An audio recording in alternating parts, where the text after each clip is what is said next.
एक और अहम जानकारी इस वक्त हमारे पास आ रही है। दिल्ली ब्लास्ट में ईरानी नागरिकों की छानबीन और तेज हो गई है। ईरानी नागरिकों की डिटेल्स भी इकट्ठा कर रही हैं एजेंसियां।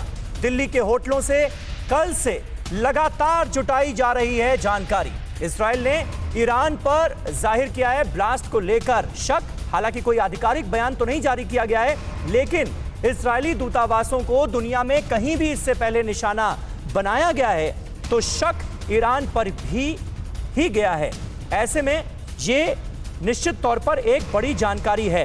मनीष हमारे साथ मौजूद हैं। मनीष, क्या इजरायली अथॉरिटीज की तरफ से अभी तक ईरान का नाम लिया गया है? क्या शक के तौर पर ही सही, लेकिन नाम लिया गया है क्या?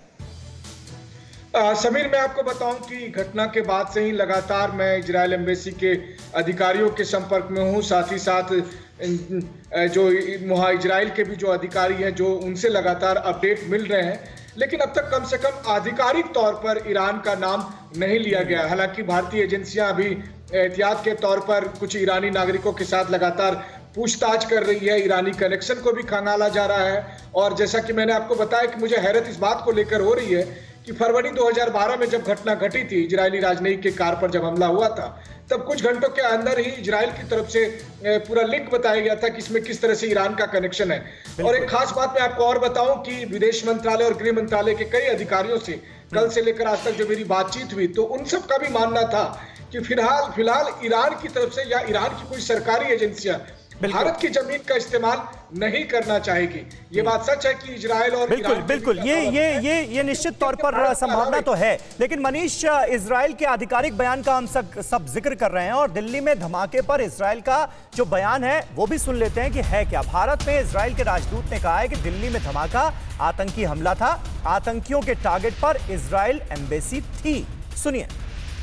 Well, the investigation is ongoing, still gathering all the pieces and the evidence that we get from the scene and pieces of information from all over. There is a full collaboration between the Indian authorities and the Israeli authorities. And as of now, our assumption, strong assumption, that it is a terror attack that targeted the Israeli embassy. Fortunately, as you mentioned, nobody was hurt and all the diplomats and their families are safe.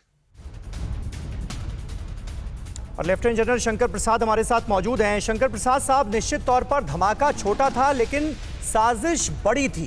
साफ तौर पर यह धमकी देना ऐसे VVIP zone में, high security zone में धमाका करने के बाद कि यह महज एक ट्रेलर था। नाकामियां कहां हुई हैं, चूक कहां रह गई जिसकी वजह से वो अपने मकसद में कामयाब हो गए? नहीं, चूक का सवाल कुछ नहीं है। चूक तो ऐसी तो कोई चूक नहीं है।